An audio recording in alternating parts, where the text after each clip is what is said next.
قرآن وہ کتاب ہے جو در سے انقلاب ہے، سمجھ کے گر کوئی پڑھے تو نور علی نور۔ ابراہیم علیہ السلام کے مذہب اور ملت سے جو ہمیں ملتی ہے وہ ہے کہ مشکل حالات زندگی میں آئیں گے۔ یہ نہیں ہو سکتا کہ کسی کی بندے کی زندگی میں مشکل حالات ہی نہ آئیں۔ جو بندہ کروڑوں اربوں روپے کا مالک ہے اس کو بھی دیکھو، وہ بھی رات کو ٹینشن کی گولیاں کھا کے سوتا ہے۔ مشکلات ہر بندے کی زندگی میں آئیں گی، یہ اللہ کا وعدہ ہے۔ اللہ کا وعدہ ہے کہ میں آزماؤں گا، کبھی نعمتیں دے کر، کبھی نعمتیں چھین کر۔ کبھی بچے خوبصورت گھر بھرا ہوتا ہے اور کبھی خالی ہو جاتا ہے۔ کبھی فصلیں پکی ہیں، کسان خوش ہو رہا ہے کہ ماشاءاللہ اس دفعہ بڑی فصل ہوئی ہے، اور راتوں رات اللہ کو منظور نہ ہو تو وہ گھر میں آنی نصیب نہیں ہوتی۔ پھل پکے ہوئے ہیں، کسان توڑنے کے لیے جا رہا ہے لیکن توڑنے نصیب نہیں ہوتے۔ تو اللہ کبھی بھوک کے ساتھ، کبھی پیاس کے ساتھ، کبھی خوف کے ساتھ، کبھی پھلوں کی کمی، کبھی اولاد کی کمی اللہ آزماتا رہتا ہے۔ تو ابراہیم علیہ السلام کی زندگی میں بھی آزمائشیں ہیں۔ کبھی والد نے گھر سے نکال دیا، اور کبھی پوری قوم نے آگ جلا کر آگ کے اندر ڈال دیا۔ آگ میں پھینکنے کے لیے بھی ایک بڑی ساری کمان بنائی رسیوں کی اور دور سے جھولا دے کے پھینکا، کیونکہ آگ کے قریب جانا مشکل تھا۔ اتنی آگ جلائی، کتنی آگ جلائی ہوگی؟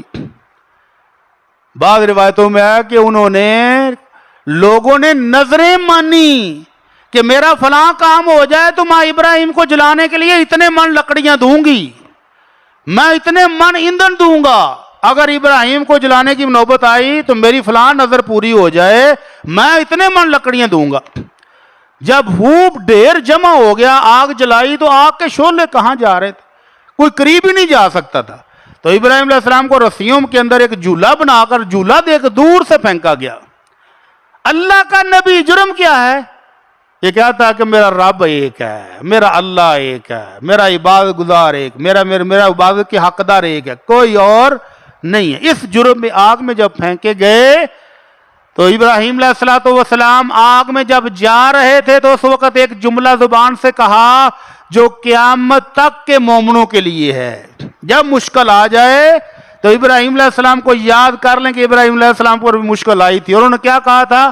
حسبی اللہ و نعم الوکیل، میرا اللہ مجھے کافی ہے اور وہ بہترین مددگار ہے، مجھے کسی کی مدد کی بھی ضرورت نہیں، مجھے کسی کی کارسازی کی بھی ضرورت نہیں، مجھے کسی کی ہمدردی کی بھی ضرورت نہیں، میرا اللہ مجھے کافی ہے۔ آگ کس کی ہے؟ اللہ کی۔ ابراہیم کس کا ہے؟ اللہ کا۔ تو ابراہیم علیہ السلام جب آگ میں آئے تو اللہ نے آگ کو حکم دیا، آگ تیری ڈیوٹی جلانا ہے، تو اپنی ڈیوٹی کر رہی ہے لیکن آج ڈیوٹی بھول جا، چھٹی تے ٹر جا۔ کیا ہے؟ قلنا یا نار کونی بردا وسلاما، اے نار، اے آگ، میرا ابراہیم تیرے پاس آ رہا ہے، آج جلانا بھی نہیں ہے اور اتنی ٹھنڈی بھی نہیں ہونا کہ میرے ابراہیم کو ٹھنڈ لگ جائے۔ ٹھیک ہے، نارمل درجہ حرارت رکھنا ہے، نہ گرمی لگے نہ سردی لگے، میرے ابراہیم کو پیار سے اپنے پاس رکھ لے۔ تو یہ جملہ ابراہیم علیہ السلام نے آگ میں جانے سے پہلے پڑھا، اور آمنہ کے لال صلی اللہ علیہ وسلم 313 لے کر بدر کے میدان میں ہیں اور سامنے 1000 کا لشکر بڑھ کے مار رہا ہے۔ اداکاریں اور گلوکارائیں گانے گا رہی ہیں کہ آج تو اللہ کو پتہ جائے گا، آج تو مکنا دیں گے، آج ختم کر دیں گے۔ اس وقت آمنہ کے لال نے بھی کیا کہا؟ حسبی اللہ و نعم الوکیل، میرا اللہ مجھے کافی ہے، مجھے کسی اور کی مدد کی ضرورت۔ جب اللہ پر بھروسہ اتنا شدید ہو جائے، اتنا سخت ہو جائے، اتنا پائیدار ہو جائے تو وہ اللہ پھر مدد کرتا ہے، پھر گھبرانے کی ضرورت نہیں ہے۔ مسئلہ صرف اعتقاد کا ہے، ایمان کا ہے کہ میرا رب کے ساتھ تعلق ہے کتنا۔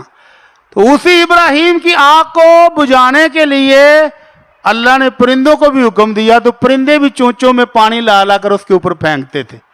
اور اماں جی عائشہ رضی اللہ تعالیٰ عنہ کے گھر میں ایک صحابیہ گئی، انہوں نے دیکھا کہ اماں جی نے نیزہ رکھا ہوا ہے۔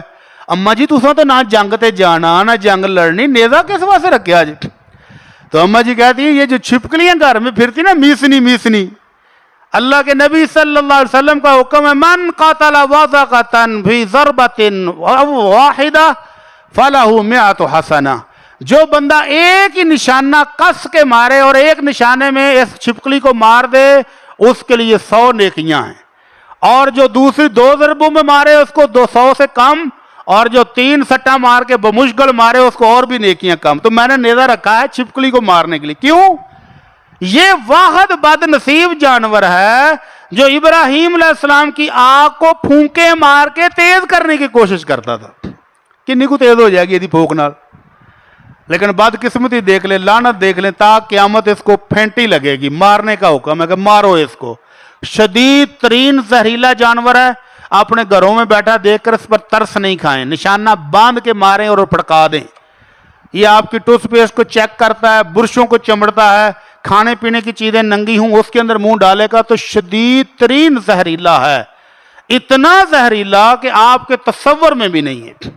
ہمارے ایک دوست ہیں، وہ کہتے ہیں جی ہماری والدہ نے لسی بنا کر مٹکا رکھا، باہر کھلا رہ گیا تو چھپکلی اس کے اندر سے گر گئی، لسی نکالنے لگی، اماں تو دیکھا چھپکلی پڑی ہے، اماں نے چھپکلی باہر پھینکی اور اب لسی جو ہے ضائع کرنے کو دل نہیں کیا تو اپنے گھر کے گدھے کو پلا دی، لسی پیتے ہی گدھا پھڑک گیا۔ اتنا مضبوط جسم کا جانور اس میسنی کا زہر وہ بھی برداشت نہیں کر سکا۔ تو ابراہیم علیہ السلام کی سیرت سے پتہ چلا کہ مشکل وقت میں اللہ پر بھروسہ کریں، اللہ پر اعتماد رکھیں اور حسبی اللہ و نعم الوکیل پڑھیں اور بے فکر ہو جائیں، اور چھپکلی جہاں نظر آئے نشانہ باندھ کر ماریں تو 100 نیکیاں بھی نقد و نقد کیش پرائز، 100 نیکیاں، اور اگر 2 سٹا مارو نشانہ ٹھک گیا نہیں صحیح تو پھر 100 سے کم، اور اگر بالکل ناڑیوں کی طرف مارا تو پھر 100 کے 50 سے بھی کم ملیں گی۔ تو اس لیے نشانے پکے کریں اور ان چھپکلیوں کو نبیڑا کریں۔